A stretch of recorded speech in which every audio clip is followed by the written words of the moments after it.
Kaibigan, pag-usapan po natin itong nosebleed fever na bagong sakit na tinatawag. Nakita to sa Iraq eh. Actually, ang term nito, Crimean Congo Hemorrhagic Fever. Bukod sa Iraq na may outbreak, meron na rin ngayon sa India.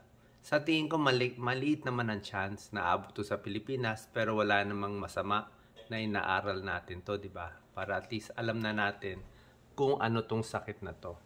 So, nosebleed fever, or ito yung pangalan niya, Crimean Congo Hemorrhagic Fever, medyo hawig siya sa dengue hemorrhagic fever eh. Pero sa dengue ay lamok. Ito naman, tick-borne. Yan ang insekto. So, ito na nga, sa Iraq is 120 case, 18 na ang namamatay. Tapos sa India, may 2 case, 1 na yung namamatay. So, katulad ng dengue, kasama siya sa viral hemorrhagic fever. So, pwedeng magkaroon ng multi-organ system failure, magkakaproblema, at merong pagdurugo. At merong mataas nga yung death rate nito. So, ito yung pinakakalaban natin. Ito yung maliit na insekto na pumupunta sa hayop. Yan. So, ito mga tick na isang insekto, ay dumadapo siya sa mga livestock, sa mga hayop. At pag yung mga tao nag-aalaga ng mga baka o sheep, di ba, pwede sila mahawa. At pag nahawa na yung tao, pwede rin mahawa ang ibang tao. Ganyan po yung transmission niya. Pwede sa animal to human at human to human din. Ang incubation period nito, pag na-expose ka sa hayop, pati rin sa pagkain eh. Gusto natin well-cooked yung pagkain natin, di ba? Hindi mo masabi, baka meron itong virus na to. So, ang incubation, 3 to 7 days within a week, magkakaroon ng sintomas. Ano yung mga early signs nito? Yan. Within 1 week, merong muscle pain, body weakness, ito, neck pain. Pag nag-umpisa ng bleeding, ito po hindi na maganda. Kahit anong organ pwede magdugo sa ilong, pagdumi, sa pag-ihi, vomiting, abdominal pain, ayan, pati diarrhea. So yan ang mga sintomas. Meron ding mga komplikasyon. Ito, pag nag-bleeding na, serious na po to. Ayan, bleeding yan eh. Dugo po yan eh. Nag-iba lang yung kulay. So pag nag-bleeding, bagsak yung blood pressure, at pwede magka-kidney failure din. Paano siya nadadiagnose? Ito, kailangan, siyempre, kung naghahanda tayo, dapat pati Pilipinas ready sa ganito. Merong RT-PCR test, merong IgG antibodies, ito yung mga possible tests.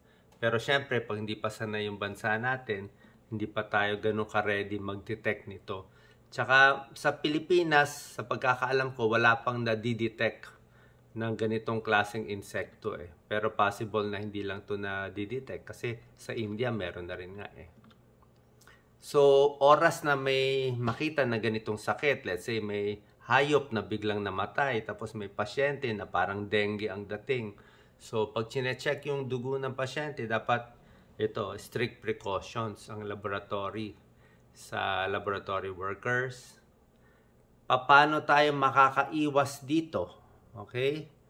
So, merong mga pesticides eh. Ito, yung mga animals, kailangan na spray ng anti-tick spray. Cattle, dogs, goats, and sheep. Depende sa bansa. Kung lalapit tayo sa mga hayop na to, kailangan, yung pants mo, nakasarado maigi para hindi ka pasukin sa baro at sa pantalon. Wear protective clothing, long sleeves, long pants. I-check yung sarili na hindi ka nakagat nitong mga hayop na to. Merong mga gamot na tinetesting na ginamit na dati para dito sa sakit. Ito, ribavirin. Ito na yung binibigay sa mga taong exposed. At pag may namatay na pasyente, safe burial practices pa. Maingat. So, pag ang isang pasyente, let's say, may duda tayo na meron siya nitong nosebleed or Crimean Congo Hemorrhagic Fever, dapat hindi na siya may contact sa ibang tao. Mahalata mo naman, basta may bleeding na at serious na eh. Diba? Seek medical advice, drink plenty of fluids. Ito yung gamot, ribavirin, isang antiviral drug. At yung mga lumalapit sa pasyente, dapat naka-disinfectant na siya. Oh. Okay? Dapat malinis yung mga gamit, hugas kamay, pati pagkain niya nakahiwalay. Kasi delikado nga kung makakahawa. Kasi medyo mataas ang death rate nito.